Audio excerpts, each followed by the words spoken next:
भारतीय सेना की संरचना। जब भी हमारे दिमाग में इंडियन आर्मी का नाम आता है तो सीधे बॉर्डर, जंग और अदम्य साहस की तस्वीरें उभरती हैं। लेकिन आज के इस एक्सप्लेनर में हम इस विशाल और जटिल संगठन के बिल्कुल अंदर झांकेंगे। हम देखेंगे कि कैसे सेना का हर एक हिस्सा बिल्कुल एक जीवित शरीर की तरह एक दूसरे से जुड़ा हुआ है। पलटन की इज्जत सुनने में सिर्फ कुछ शब्द लगते हैं, है ना? पर सच तो ये है कि ये वो ड्राइविंग फोर्स है, वो असल आत्मा है जो पूरी यूनिट और अंततः पूरे राष्ट्र को एक साथ बांध कर रखती है। यही वो जज्बा है जो एक सैनिक को बिना किसी डर के अपना सर्वोच्च बलिदान देने के लिए प्रेरित करता है। अगर आपको हमारे वीडियोस पसंद आते हैं तो कृपया चैनल को सब्सक्राइब करें, वीडियो को लाइक करें और बेल आइकन जरूर प्रेस करें। इससे हमें मोटिवेशन मिलता है और हम आपके लिए और भी बेहतरीन वीडियोस लाने की कोशिश करते रहेंगे। सेक्शन 1, भारतीय सेना की आत्मा। अब एकता का ये मजबूत जज्बा रातों रात तो बनता नहीं है। इसे देश की प्रमुख ट्रेनिंग अकेडमियों की चारदीवारी के भीतर बहुत मेहनत से फौलादी आकार दिया जाता है। यहीं से असली शुरुआत होती है। देश भर में फैली इन ट्रेनिंग अकेडमियों और स्कूलों का विशाल नेटवर्क ही हमारे योद्धाओं की नींव रखता है। नेशनल डिफेंस अकेडमी हो, इंडियन मिलिट्री अकेडमी हो या ऑफिसर्स ट्रेनिंग अकेडमी, ये वो जगह हैं जहां अनुशासन और युद्ध कौशल को एक सैनिक के खून में पूरी तरह घोल दिया जाता है। सेक्शन 2, युद्ध के शूरवीर। कड़क ट्रेनिंग के बाद बारी आती है सेना की ढाल और फ्रंटलाइन लड़ाकों की, यानी इन्फेंट्री की, जिसे बड़े ही सम्मान के साथ युद्ध के मैदान की रानी या क्वीन ऑफ बैटल कहा जाता है। अब बैटल ग्राउंड में दुश्मन की नजरों से बचने के लिए इन्फेंट्री कुछ बेहद दिलचस्प तकनीकें अपनाती है। इसे पर्सनल कैमोफ्लाज कहते हैं। इसमें विघटनकारी पैटर्न वाले कपड़े पहनना, आसपास की पत्तियों और टहनियों का इस्तेमाल करना, चेहरे को खास रंगों से ढकना और यहाँ तक कि अपने उपकरणों को भी माहौल में मिला लेना शामिल है।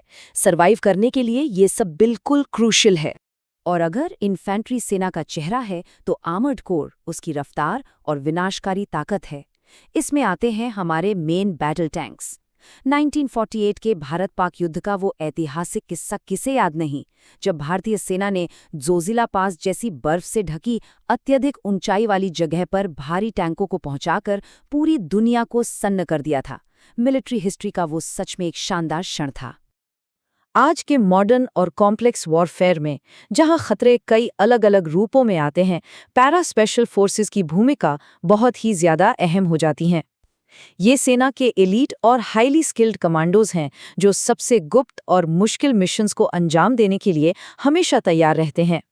पर इतने सारे अलग अलग कॉम्बैट यूनिट्स को मैनेज कौन करता है? इसका जिम्मा होता है विभिन्न रेजिमेंटल सेंटर्स का। इन्फेंट्री से लेकर आर्मर्ड तक हर रेजिमेंट की अपनी एक अलग पहचान, परंपरा और ढांचागत सपोर्ट यहीं से तैयार होता है। सेक्शन 3, तोपखाना और इंजीनियर। ये दोनों सेना की असली मांसपेशियां हैं। इन्फेंट्री को आगे बढ़ने और दुश्मन के ठिकानों को तबाह करने के लिए भारी फायर पावर और टेक्निकल सपोर्ट की बहुत ज़रूरत होती है।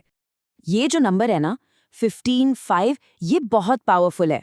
155 मिलीमीटर बोफोर्स तोप हमारी आर्टिलरी की रीढ़ रही है।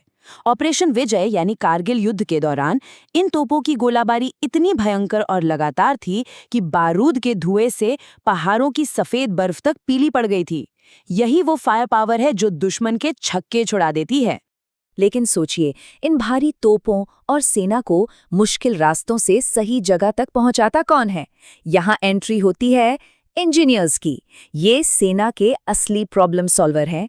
खतरनाक इलाकों में रास्ते बनाना, हेलीपैड तैयार करना, माइंस बिछाना या हटाना, ये सब इनका काम है। ये अपनी सेना की रफ्तार बढ़ाते हैं और साथ ही पुलों को उड़ाकर दुश्मन का रास्ता पूरी तरह ब्लॉक कर देते हैं। सेक्शन 4, संचार और साइबर ढाल। इसे सेना का नर्वस सिस्टम और दिमाग कह सकते हैं, यानी सिग्नल स्कोर। क्योंकि आज के समय में युद्ध सिर्फ बॉर्डर पर नहीं बल्कि अनदेखे डिजिटल साइबर स्पेस में भी लड़े जाते हैं। सिग्नल स्कोर का मोटो ही है तीव्र, चौकस, मतलब हमेशा तेज और अलर्ट रहना।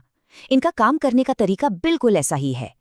इनका मर्क्यूरी का जो सिंबल है ना, वो त्वरित सोच और तेज दिमाग को बहुत ही सटीक तरीके से दर्शाता है।